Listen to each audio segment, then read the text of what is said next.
Welcome to Technocracy News with your host, Patrick Wood. My name is Logan House. Patrick, how you doing today?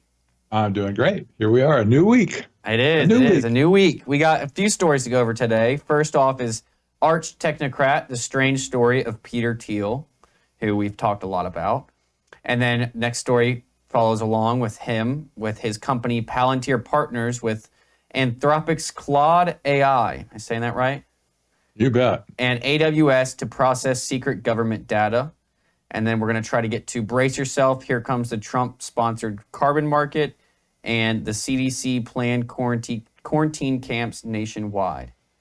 We'll start off with arch technocrat, the strange story of Peter Thiel, who we've talked about, obviously, and who obviously has been very influential in bringing J.D. Vance from where he's been up to where exactly. he's at.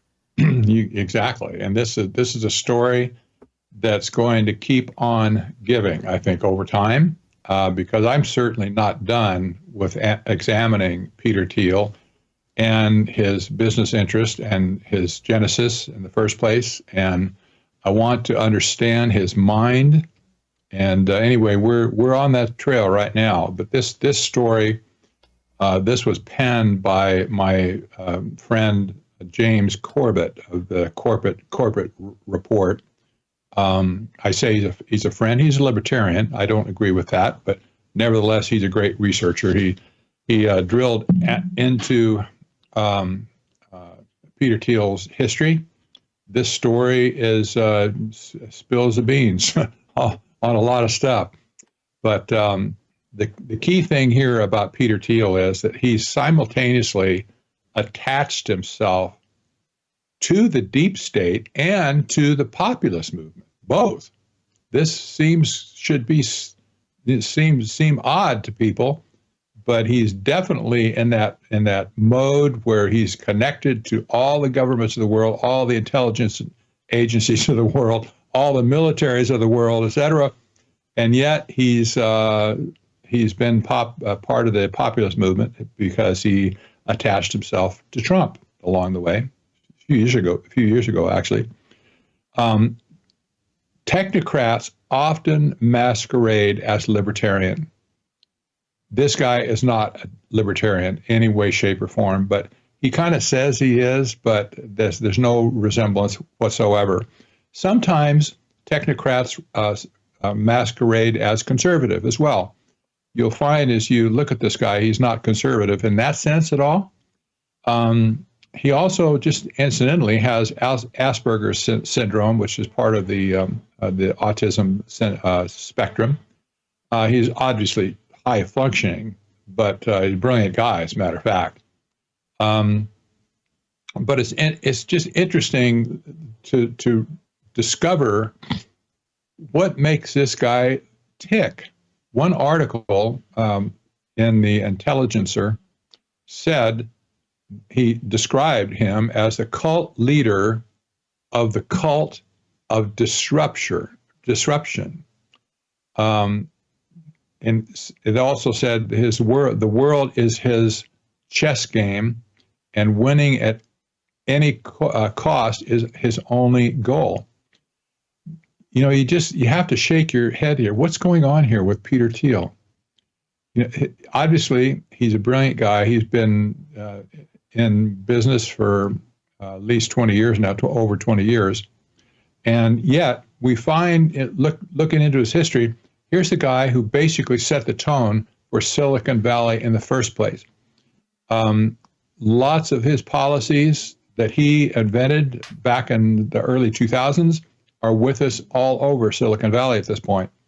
In other words, this is the way people run their companies, run their hedge funds, et cetera, to build maximum growth, break things, ask questions later, sort of thing. It was his philosophy that influenced the whole spectrum of Silicon Valley. That and alone should be studied and understand what's going on here. But you see all of these technocrats now, like him, have ganged with him to attach themselves to the populist movement. This is giving rise to what I call the techno-populist movement. It's very dangerous as well because the technocrats aren't used to losing, basically. And the populists, in the end, that's just we the people, right? We will be the losers in the end. But technocracy has a way of always getting their way to enforce their policies on everybody. We see this with his company, Palantir, for instance, is a huge contractor to the government now. Not only our government, oh my gosh, governments in Europe, Australia, even Malaysia, law enforcement all over the world. His data, this is a data collection mining company using AI to process the data to make stuff happen. That's why he basically gave this whole software package to Ukraine to use in targeting or making targets and destroying targets in the war against Russia. The theory was, well, we need to have an actual war to go test our software. So let's give it to them. See what they do with it. Well, they got their answers, right? It's been catastrophic for Russia, for sure. I'm sure Russia has its own AI that's fighting back, but nevertheless, you look into the mind of Peter Thiel. It's a really scary place to be. Yep, and that what you just brought up kind of goes. I lost you. You can't hear me? Oh, I can now. Oh, okay. Sorry, I don't know what that was. And what you kind of brought up there goes on to the next story. But if you want to read kind of Peter Thiel's whole life story, this is what that article is right here on Technocracy News. You can scroll through his early years and learn a lot about who he is and where he came from. But exactly. You just kind of brought up the next story, which is Palantir partners with Anthropic's Claude AI and AWS to process secret government data. So let's go on with that one now. Maybe we'll come back to the first story after we discuss this. Palantir is Peter Thiel's company. This is his signature work of his lifetime at this point. And basically, if anybody ever saw the movie The Lord of the Rings, I'm sure a lot of people have seen this over the years. There was the character, well, not a character, but actually the phenomena called Sauron, the all-seeing eye that supposedly can see everything is going on in society, whatever. This is where the name Palantir came from in the first place, was from the Lord of the Rings. And basically that was the seer stones that were used by the wizards to project themselves or do remote viewing to other places on Earth. Well, this is totally occultic on one hand, but anyway, he got this idea from the movie, and he called the company Palantir because that's exactly what it's doing. They're seeking to collecting all the data of the world in order to see into what's going on everywhere in the world. So now, in any case, Palantir has partnered with Anthropic. This is a new competitor of OpenAI and Sam Altman. Everybody kind of thought that Anthropic was going to be the good guy in the mix because they said they're not going to do the stuff that OpenAI was doing. They were going to put safety regulations in place and guardrails and ethical development, all kind of stuff. But in the meantime, we see that, well, now Palantir has partnered with Anthropic, with their product called Claude AI, and with Amazon Web Services to process, quote unquote, secret government data. Isn't this special? Well, actually, they're in bed with the intelligence agencies. They're in bed with the military as well. So what could go wrong with this? Logan, what do you think? Yeah, exactly. And that's what we've talked about Palantir before, and how they were trying to create a database to, classify people by threat of, they were saying a threat of terrorism or something like that. But it's kind of goes in. They were trying to create kind of software that the government was trying to create after 9/11. And this right here helps them do it if they are getting secret government data being put into their software. Exactly. The military obviously has grown way stronger than it should. Anybody would look at them and say they're over the top. And that's certainly clear here. But at this point, the military intel establishment is basically subsuming the AI industry. In other words, they funded many of these companies in the first place, but now they're making the harvest of this by taking these companies back in, or the software they developed back in there into the fold. And you see this, the whole industry at this point is getting money from the defense intelligence arena. Yep. This should not be this way at all. All these companies said, oh, we're going to help mankind somehow. We're going to revolutionize the way business is conducted, et cetera. But in the back door, basically, they're making this beast system that will control everything on Earth in the end. Yeah. It's absolutely stunning. And I mean, our military is not the most trustworthy people either. I mean, just last week, the Pentagon was holding meetings about how they can stop Trump from doing what he wants to do. I know. There's lots of contradictions along the way, and you have to shake your head and maybe wait for a period of time to figure out what really happened. Is this bluster, or is this serious stuff that they're trying to really block Trump? I kind of doubt it at this point, because what they're getting at this point with all these technocrats. And remember, Peter Thiel, this is the guy that backed J.D. Vance to get in the Senate in the first place. J.D. Vance is a captive to Peter Thiel.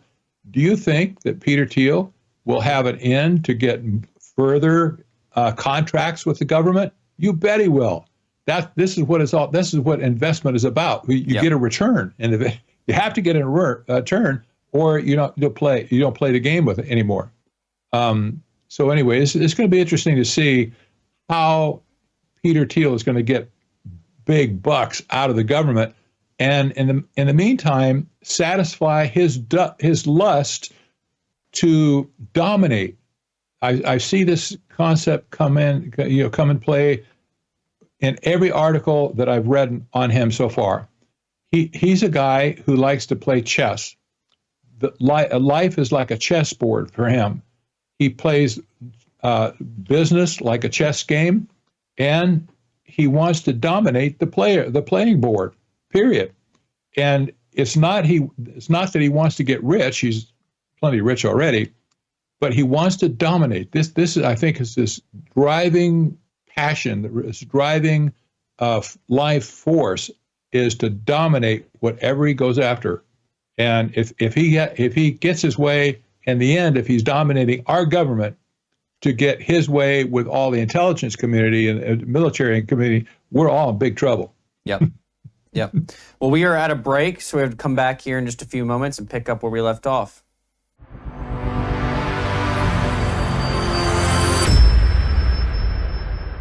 Welcome back to Technocracy News with your host, Patrick Wood.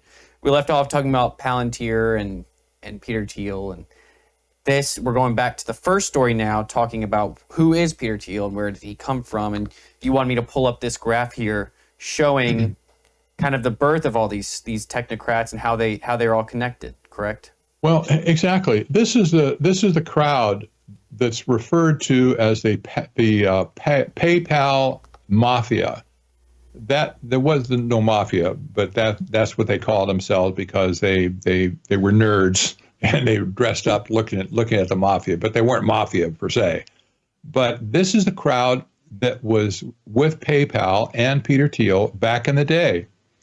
They all went on to found major companies. Look at, for instance, YouTube. For instance, three of the people is Chen, Hurley,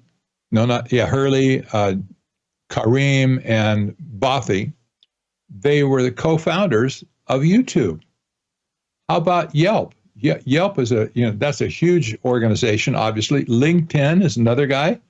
The company Slide, it's hosts slide presentations and stuff. That's huge also. SpaceX is another with Elon Musk. These were the people that founded the culture at Silicon Valley and elsewhere in the tech world. This was the crowd. If we want to understand this crowd and Peter Thiel, we have to do it simultaneously. It has to be done together. Look where these people ended up. Why did they get up? Why did they end up where they did? And what drives them today?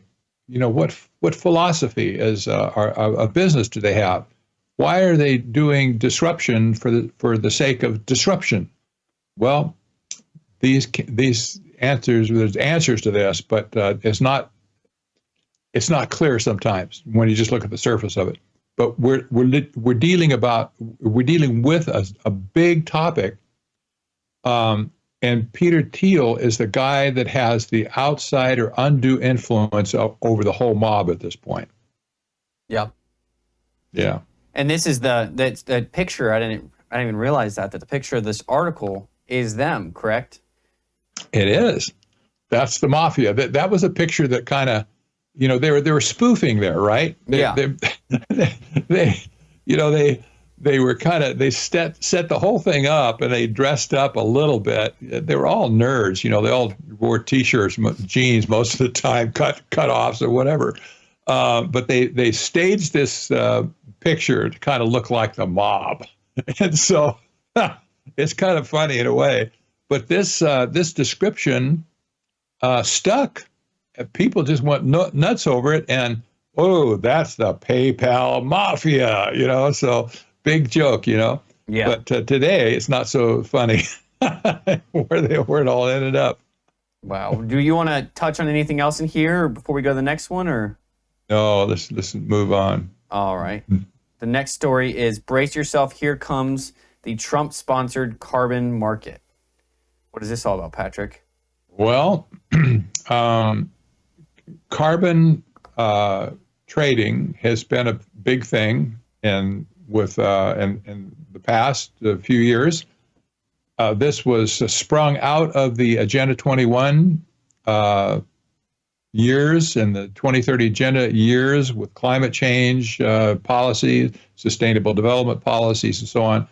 Carbon-sponsored trading, or cap and trade, was a major outcome of those things. And by the way, this is all related to technocracy from the 1930s in the first place. They were all about energy in those days, and this is about energy as well.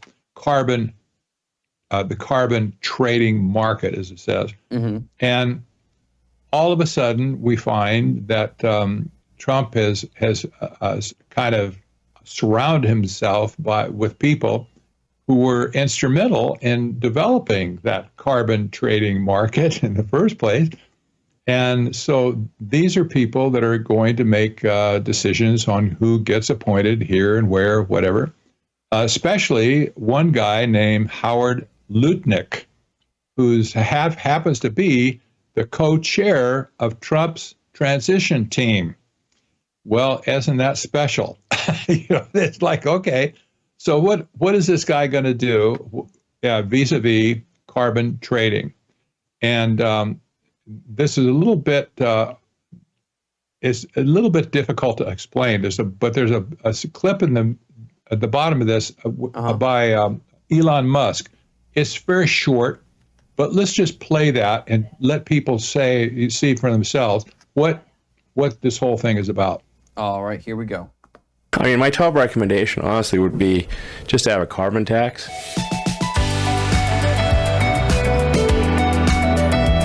If the price is wrong, the economy doesn't do the right thing. So we got basically an unpriced externality in the carbon concentration in the oceans and atmosphere. If we just put a price on it, the market will react in a sensible way. Like, what do 90% of economists think? And like, they all agree. Okay, we should do that.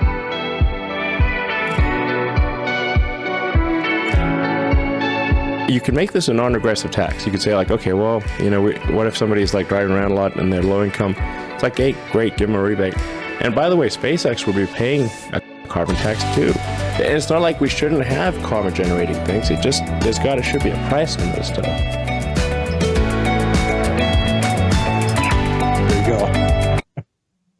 go. Interesting. Okay. You get the idea. Yep. Technocrats in general, you'll find support this concept of an energy tax or carbon tax to prevent the use of fossil fuels. That's the only reason for it, to increase the price of fossil fuels to the point where they're not competitive anymore with alternative energy. This is devious. It's sick, basically. Because, hey, God gave us all this stuff like the coal in the ground, the natural gas, the oil, all these things for energy to fuel our modern economy. But they're turning their back on that whole thing, basically wanting to control all the energy that's above ground at that point. And anyway, all this to say, we can almost bet at this point that policy will be enforced somewhere along the way in the Trump administration. And it'll be sponsored by Republicans, by the way. I've seen Lutnick around everywhere. He's been doing interviews around everywhere. I didn't know who he was. He also founded a company called, sorry, I just lost it. Satellogic. Do you know what that is? Yes, exactly. Something to do with blockchain? Yeah. Exactly. This is the concept of this company was to impose a massive blockchain-based carbon market in Latin America. That is, in other words, when they say blockchain-based, that's like tokens, like Bitcoin, where you can trade these things for a price and generate more carbon credits or blockchain credits along the way if you suppress your output. It was really sick. But anyway, this is the guy that he's big, made lots of money on this whole scheme in South America. And he probably is not going to change his spots at this point, I don't think. Yeah, I don't see any evidence of it. Well, do you want to go on to the last story here? Let's try it. All right. The CDC planned quarantine camps nationwide. You think? Yeah, that's what I was thinking. Okay. This story came from Brownstone Institute. Jeffrey Tucker wrote this story. He's a legitimate guy. I'll tell you what. He's a hard hitter. He's been tracking the COVID years like a hawk. And this article just came out recently, where he discovered a plan buried in the archives of the CDC to implement what they called green zones, or they had another term for it, shielding. But basically, it was based on concentration camps. This is absolutely amazing. These plans were drawn up. They had no signature on it, but they appeared on the CDC's website without signature. So you can't trace exactly who wrote it, but somebody wrote it because they accepted it and they put it on the website, right? So here's the concept that that nobody saw at the time. We barely missed that bullet. Barely. Nobody had a clue at that point that this was so close to be implemented. Thank God that didn't. Yeah, that's all I can say. But these people were absolutely off the wall tyrants, all of them. Obviously, they were just intent on and basically flipping the switch on technocracy at that point all over the world, especially in America. And it would have crushed us to be herded into camps away from society. They called them green zones, basically criminalizing the sick.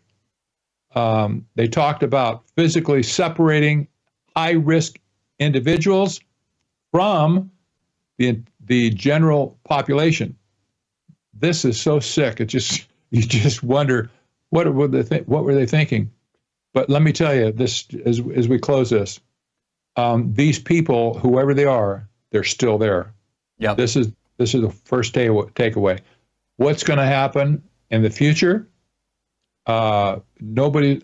Maybe Trump could figure out who these people are and fire them, but I don't think may not be possible to know who they are for sure. Yep. But this philosophy, this mindset, is deeply rooted in the CDC, and as Tucker says at the end of this article, the CDC has 10,600 full-time employees and contractors, and a budget of $11.5 billion. He's concluding here, I agree, in the light of this report, everything else that has gone on there for 4 years, both numbers should be 0. Yep. They should shut it down. Yeah. Now, I mean, they definitely will try doing it again. They got as far as they did. They definitely are going to try doing it again. Yes. Yeah. This is a mindset that will not go away. In fact, I should make the comment, the technocrat mindset is not easily swayed. That once they have their focus on something, they're going to go for it no matter what, because they have their blinders on at that point. They can't see anything else. Yeah. So whatever their preconceived idea is, you'll see them doing it 1 year down the road, 2 years down the road, 5 years down, the same stuff. They've been doing this for almost 100 years at this point. Yep. And they haven't given it up. Exactly. They're still after it. Well, we are out of time. We're going to have to pick back up on Thursday. Do you have anything else you want to say to close us out? No, we're on a roll, I think, but we'll be at it on Thursday for sure. Sounds good. Until then, take care. God bless.